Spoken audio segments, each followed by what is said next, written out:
right. Okay, So go ahead. I'm we're sorry. legit now. We're on the air.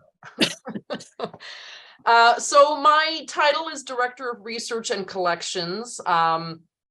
We were speaking a little bit before. I'm not from Cincinnati. I grew up in Canada, north of Montreal, and my husband and I moved here in 2005 to Cincinnati. He joined the faculty. He was hired to join the faculty at Hebrew Union College, the seminary where the archives is located. And I started working at the archives, the American Jewish Archives, in 2007. So I've been here for a number of years now, and I've kind of moved up so that I'm now Director of Research and Collections. I am not a trained archivist. I hold a PhD in modern Jewish history, but I feel like I have learned a lot from the archivists I've worked with over the years, and hopefully they've learned something from me too. And it's a wonderful working environment. So I'm going to talk a little bit about just an overview about, the archives, the founders, where we're located, and then a few treasures that we have here in the hopes of whetting your appetite to come and see more. If I can just, okay. So if someone were to ask me, why am I here? Why am I talking to you today? I'd probably have to thank this gentleman for that. And this is Isaac Mayer Wise, who may be a name that you've heard of in Cincinnati. He was, well, clearly he lived for a long time, and he actually lived in Cincinnati for over 40 years. He originally came from Bohemia to America, first to Albany, New York. He's a Jew, a Central European Jew, and he was the rabbi in Albany for a few years. And for a whole variety of reasons, there was a falling out with some members of his congregation. Perhaps this rings a bell to some of you. I don't know, in terms of church history, or the religious leader doesn't always get along for all sorts of reasons with some members of the congregation, and there was a falling out, and he started a breakaway synagogue, and ultimately he was invited by the synagogue here in Cincinnati that had already been in existence for some years, KK B'nai Yeshurun, to come to Cincinnati and be their rabbi. And he said, fine, I will come to Cincinnati on one condition, that you make me rabbi for life. And they said, sounds good. So in 1853, he makes his way to Cincinnati from Albany and settles here with his family, and becomes the rabbi of KK B'nai Yeshurun, which is now known as Isaac M. Wise Temple, from 1853, 1854 till his death in 1900. And Plum Street Temple, which I was just speaking of earlier, which is downtown on the corner of Plum Street and 8th, across from St. Peter and Chains Church, and kitty corner to City Hall, and I think was beside the First Unitarian Church, if I'm not mistaken, on Plum and 8th. I'm not sure. I believe that was the original location of the Unitarian Church, and that's where Isaac Mayer Wise built Plum Street Temple. So to kind of say, we're Jewish and we're here. He was, he was quite the visionary, and he made his mark in this city unlike any other, and he's really known as the architect of Reform Judaism in America. Now, one could take an entire class on the history of Reform Judaism. What is Reform Judaism? Let me just say that if we speak of denominations within Judaism, you would have Orthodox Judaism on the right, and you would have Reform Judaism on the left. It is a liberal, leftist movement, denomination within Judaism. The laws, the rabbinic laws, the Jewish law that Jews had been bound to for centuries, for millennia. Reform Jews say, America, it's a different time, it's a different place. We don't need to observe all these laws anymore. We're going to forego all these laws and customs. And that even pertained to the synagogue service, the decorum, and all sorts of things. And that reform means to change, right? And so even today, the reform movement is continually evolving with the times. And so they pride themselves on that. And Isaac Mayer Wise felt that coming to America, he wanted to establish an American Judaism. Well, how do you establish an American Judaism? You create a seminary, a place where you can train rabbis in American Judaism, in this modern Reform Judaism. Although in now that I say that, I mean, historically, it wasn't necessarily reform from the very beginning, but it ultimately became a reform seminary. And this is the campus. This is a historic picture, but it doesn't look that much different than what it looks like today. This is on Clifton Avenue. Perhaps you've driven by it countless times, never really took notice. We're right beside Good Samaritan Hospital, and it's a lovely campus. That this campus itself was established in 1911, 1912. The seminary dates back to 1875 in Isaac Mayer Wise's time. And that started downtown in a basement of a rented basement in a synagogue, where he started having classes and bringing students to enroll in this seminary. And ultimately it grew. They got their own building downtown, and then 1911, 1912, they moved to this campus, which is considered uptown, the uptown campus. And it made sense to be here in Clifton because if you know the Clifton neighborhood, you know that up the street is Hughes High School, and across from that is the University of Cincinnati. And why is that important? Because when the boys came to rabbinical school, they were still in their high school years, 15 years of age. And they would go to the high school in the morning and take classes there, and then come to HUC to do rabbinical studies. And then they would go on, after graduating from high school, they would go on to the University of Cincinnati and earn a bachelor's degree while continuing their rabbinical studies, which would be about 8 or 9 years worth of schooling. And they came from all over the country. And you'll hear the story of Dr. Marcus, Jacob Rader Marcus, who was the founder of the archives. He himself started as a student in the early 1900s when he was 15 years old and came from Connellsville, Pennsylvania. But Isaac Mayer Wise, it wasn't enough to start a school, a seminary. It wasn't enough to be a rabbi of Plum Street Temple. He had to start a newspaper. And he started in 1854, the American Israelite, which today is the longest running English language Jewish newspaper in the United States, still in existence. Perhaps you even read it. It's available at different stores around the city.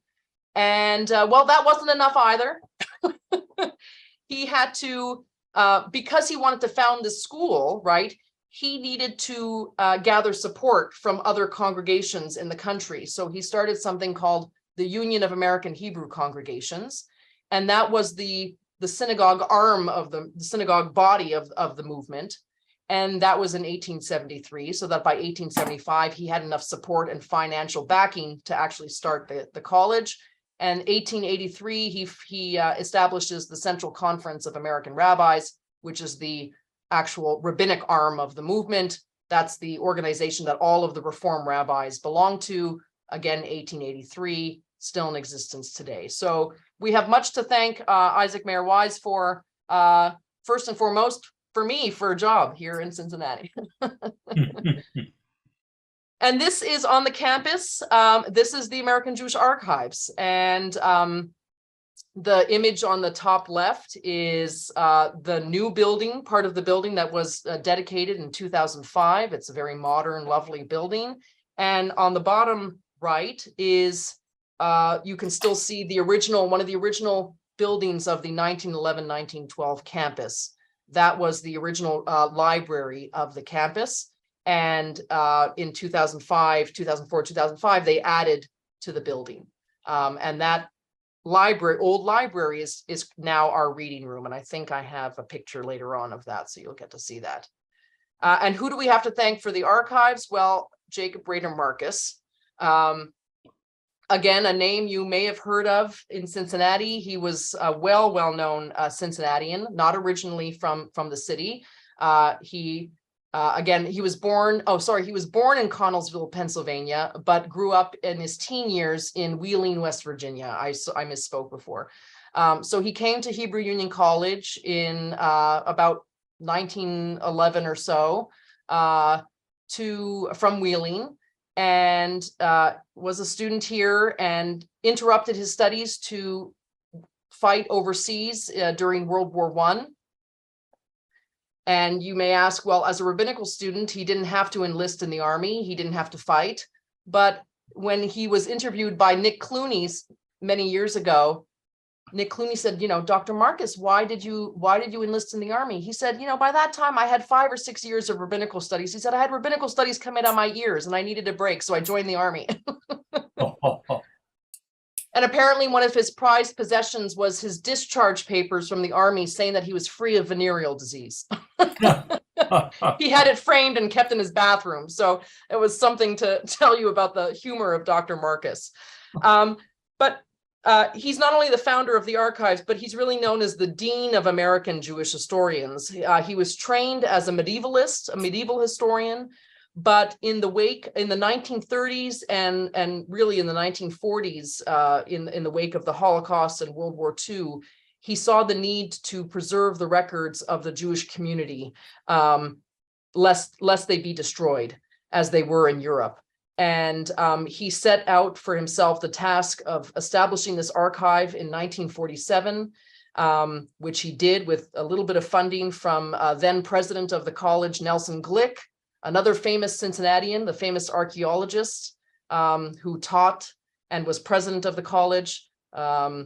He was involved in the OSS during World War II, and just was world renowned and ended up on the cover of Time magazine in the 1960s. So some famous figures of our past. But Jacob Rader Marcus, as I said, started the archives, taught for over 7 decades, unfortunately lost his wife and his daughter very young. And so the boys, the students of the seminary really became like his sons, like his children. And he referred to them as his boys. And he died in 1995 at the ripe old age of 99. He was just a few months shy of his 100th birthday. And he's remembered around the world and certainly within the Reform movement as really, just a remarkable man. This is our, on the left side is the entrance of our archive, and where you have a little video display, and we have a video about Dr. Marcus and an introduction to an archive, because we understand that a lot of people who visit an archive may have never worked in an archive, and it is different than a library. For those who don't know, an archive really deals with primary source documents, original, one-of-a-kind material that can't be found anywhere else in the world. And we deal with the archives of the American Jewish community. And that archive, that history goes back to 1654. So we have records of the Jewish community, not just here in Cincinnati, but across the entire nation, that date to that period. And we continue to collect new records of the Jewish community as it changes, as it grows, and as it evolves. And this is our reading room on the right. It's a beautiful, beautiful room. It's been refurbished, remodeled since the old days of 1911, 1912. It's been brought up to date. And this is where people come to do research. So because it's original, one-of-a-kind documents, they can only be seen in our reading room. Researchers cannot take them out of the room. They have to look at them there. There's no food or drink allowed. They're allowed to take pictures. We can make scans of material for them or photocopies, but that's about it. And of course, we also do a lot of research requests via distance. So we understand that not everyone can visit Cincinnati. And if you can't visit Cincinnati, then we'll make certain things available to you through email and scanning. This is just some pictures of the interior of the archives, kind of a behind the scenes. On the left is myself with Kevin Profit, our former senior archivist, and Dr. Gary Zola, our executive director, giving a tour to someone. But you can see in the back are the compact shelving with all of the boxes. And those are Hollinger boxes where our documents are held or kept. And we have 4 floors of this compact shelving because we have millions and millions of documents, photographs, audiovisual material, microfilm, rare books that have to be kept temperature controlled. And this is how it's done. So we also have a journal that I oversee, I edit, called the American Jewish Archives Journal. This one that you see in front of you here is actually a special volume dedicated to the history of Cincinnati Jews and Cincinnati Jewish history. So I would urge you to go on our website and look at it and read some of the interesting documents and narratives about Cincinnati Jewish history. If you'd like a hard copy, I'm happy to mail one to you. So just send me an email after and I can do that. So now we'll just end with a little bit of a taste of some of the documents we may have to give you a sense of the scope. I mean, I could really, when I said that we could spend all day looking at really cool things, I really meant it. Even before I talk about these documents, I should say that some of the things that I like to show people are an 1841 document, letters between Jacob Ezekiel and John Tyler in the wake of the death of William Henry Harrison. When John Tyler takes over as president, we have letters going back and forth between him and Jacob Ezekiel, who was a Jew from Richmond, Virginia. We have a Medal of Honor that was awarded to David Urbanski for the battles of Shiloh and Vicksburg during the Civil War. We have items pertaining to World War II, a very famous document that appeared in Ken Burns's recent documentary, U.S. and the Holocaust. So really just kind of runs the gamut. This is really this document here that I'm about to end with is a good example of a document or some material that you may not think would be in a Jewish archive, but it is. And it has to do with these 2 women on the left. The top image is of Zora Neale Hurston, the famous Harlem Renaissance writer. And the image at the bottom is of Annie Nathan Meyer. And you wonder, well, what's the connection between these 2 women?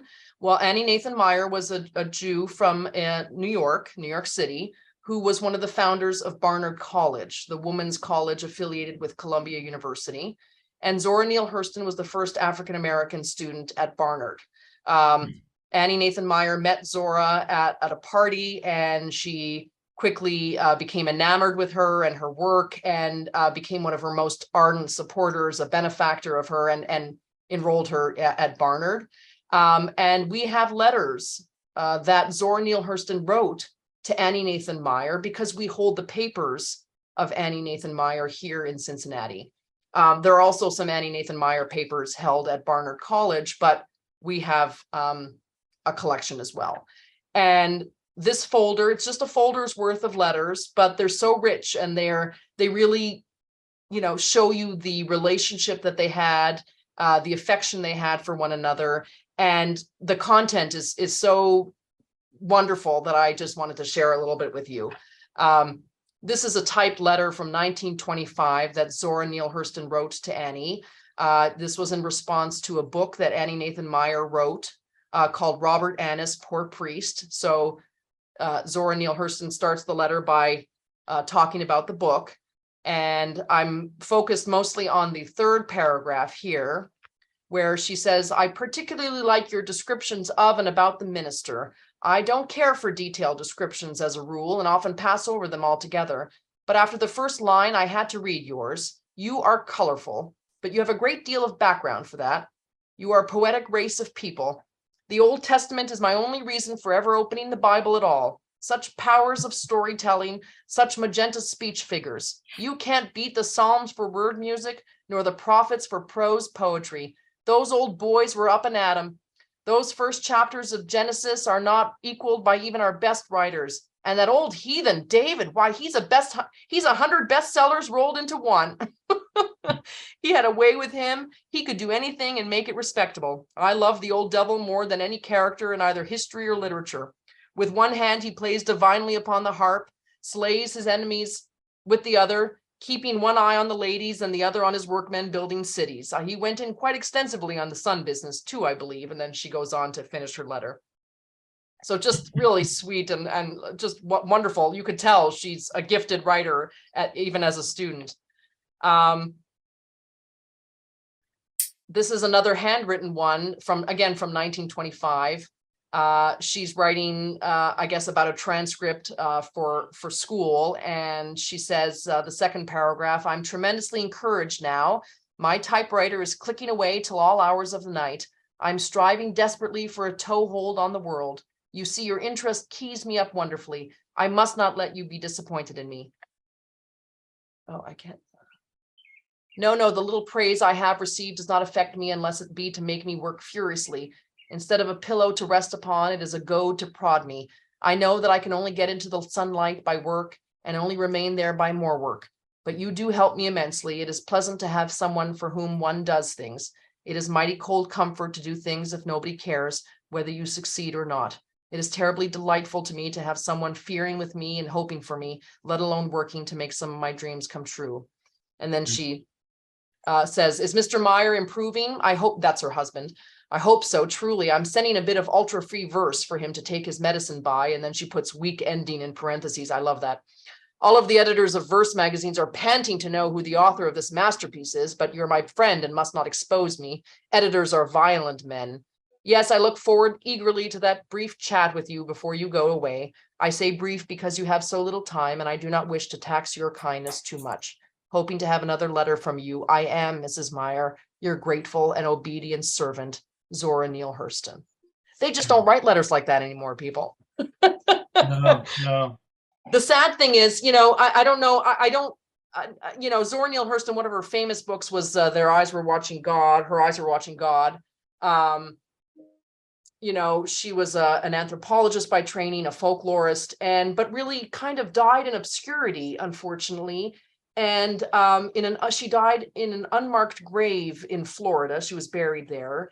And it was only years later I learned that Alice Walker, the famous writer, found her grave and put a formal headstone there as a marker to remember her.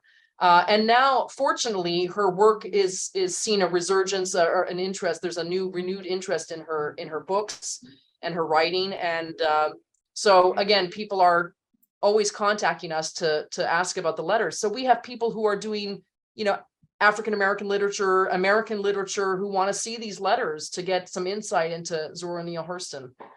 So again, amazing. We always say that you can take any theme or topic in American history and find something about it in our archive, because we've collected, over the years, we've collected the records of the American Jewish community, and Jews have been involved in all sorts of areas, having to do with American life, of business and medicine and education and so on and so forth. And even beyond America's borders, our reach is really international, because again, Jews and their connections to other Jews around the world, it's inevitable that we have records that really touch upon anything going on in the world in the Jewish world. So this is just a little taste of what we have at the archives, and I welcome comments and questions, and I hope this was helpful. Very, very interesting. It's whetted my appetite. Oh, good.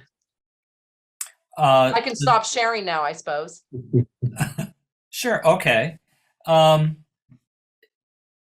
Ed? So the data, is your collecting limited to Reform Judaism congregations? Well, that's a good question. That's people often think we're a Reform archive, and that's kind of to our detriment in a way, because we're so much more than that. We're really a national archive, international. But we are affiliated with we take great pride in our affiliation with the college and the Reform movement. So we are the official repository for the records of the seminary and the CCAR and the URJ and all of the various arms of the reform movement. But yeah. Martha? I was wondering if the archives hold anything that are items that are not archives, like old newspaper articles, or would that just be in the library? No, that's a great question. So yeah, newspapers, I don't know, Ed, how you feel about archivists. First of all, newspapers are a wonderful, wonderful source of information. And so many newspapers are now being digitized, which is wonderful. So for example, the American Israelite, we have access to the digitized copy of the American Israelite going back to its beginnings in 1854. In fact, the American Israelite doesn't have access to its, I'm not going to tell you why it doesn't have access, but it doesn't even have, the newspaper itself doesn't have access, but we do here on campus. So that's been a really great resource. So we do have some newspapers, but no, you're right. Mostly that's the purview of the library. And the great thing about the library is that it's just down the walkway from us here on the campus. And it's one of the largest Judaica collections outside of the state of Israel. See, this was before Isaac Mayer Wise had the idea of this being kind of the center of world Jewry. Cincinnati was going to be the Jerusalem on the Ohio River. And this was before, remember, this was before the state of Israel was established in 1948, right? He establishes the college in 1875, starts to build the library. By the early 1900s, has a famous librarian, Adolf Oko, who travels across Europe, which was what booksellers and book buyers did back then. Really increased the collection to the point where it's now one of the largest Judaica collections in the world. So, and it's right here in Cincinnati. Dana, are the only students there rabbinical students, or are there non-rabbinical students? Good question. So we have yes, of course, we're a seminary with a rabbinical school, but we also have a graduate school, and we've had one since the 1940s. Probably one of the first of its kind for a seminary, where we had Jewish and Christian students learning together and have continued to learn together. So people who want to obtain masters or PhDs in Bible and ancient Near Eastern cultures. A lot of times Christian seminaries, the professors at Christian seminaries were students here once upon a time at HUC, got their degrees here, studied with the professors here because they were specialists in Ugaritic and Akkadian and Egyptian and so on and so forth. So they'd get their training here. So it's a wonderful. My husband, who's on the faculty, has always loved the fact that these graduate students and they work together and they not compete with each other, but they kind of help each other. They lift each other up in terms of their studies, and it's been wonderful. And how many students do you have right now? Well, it's dwindling. There's definitely, and I don't know about the Unitarian Church, but across the board in Judaism, there's a difficulty with getting students to enter the seminary. Really? Okay. Oh, yes. Yes. So they're having a real recruitment problem. And that doesn't make our lives easier. When you're only dealing with 17 incoming students, for 3 separate campuses, and you have all these faculty members and all these resources, 17 students over 3 campuses, it's kind of hard to. And they've been small classes for many years now. Mm-hmm. So, I think 4 years worth of students and graduate students, we probably have about 40 or 50 students at a given time. So. I have a question. Again, Sure. I forgive me if this is really ignorant, but could you give some examples of archives that are sent into you? You said that you're supplied by synagogues all over the country, and would they be giving copies of talks that were given, or at the synagogues? Or No, that's a good question. So yeah, so we collect personal papers, personal archives, congregational records, organizational papers. So when I talk about synagogues, congregations, anything from their founding documents, minutes of their meetings, educational material, publicity, rabbis' papers, the executive director of the synagogue, how it functioned in kind Right. of its context. We're interested in retaining that history. yeah, And oftentimes these synagogues can't look after them themselves. yeah. And So it gives you an idea of the culture, and a person might study that congregation over time because it goes back so far. right. And you want to know about the history of Jews in Auburn, Alabama, or Lake Charles, Louisiana, or somewhere in Texas. You start with the congregations. You start with or individuals. See if there's archives of these people, and where they may reside. That's really how we write the history of these communities. Thank you. Jane, you had a question? Can you Yes. There's another area within the campus that has phenomenal artifacts and things. Skirball Museum. Could you speak on that a little bit? Yes, to the extent that we have, it's the Skirball Museum is an old museum that dates to the beginning of the 20th century here on campus. And a good chunk of the collection was sold to the Skirball Museum out in Los Angeles, but we've retained kind of some core pieces. And in the last decade or so, I think Abby Schwartz has been the director of the Skirball Museum and has done an absolutely phenomenal job at, putting a nice public face on the college and for the community. So she runs wonderful exhibits, wonderful programs. I urge all of you to visit the Skirball Museum. They have exhibits going on now, special exhibits going on now. There's a talk I think that someone is giving in 2 weeks' time. They're a scholar from Cleveland. So yeah, between the museum and the archive and the library, we really are a wonderful jewel of the city that unfortunately, not enough people know about. So really, if you were to come, I would say that if you were to come and wanting to visit, or if you have out of town guests who you would like to show this off to them, I would say, be in touch with me, and I can put you in touch with Abby at the museum, and we could do a tour of the library. And if you kind of allot, 2 hours or 3 hours out of the day, you'd get a really nice tour of the campus. Cool. Larry, do you have a question? Yes. I know that it's the Archives of American Judaism, but does that mean that you do not have material from other countries or other events around the world? I'm thinking specifically of the Holocaust, for example, or is it strictly American? No, that's a good question. So there's actually, the good thing is there's lots of Jewish archives around the world.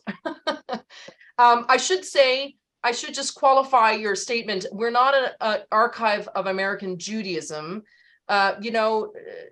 Judaism and Jewishness, and it's kind of more, I would say it's a combination of religious archive / ethnic archive, cultural archive, because Jews, you can't really encapsulate it all as a religion, right?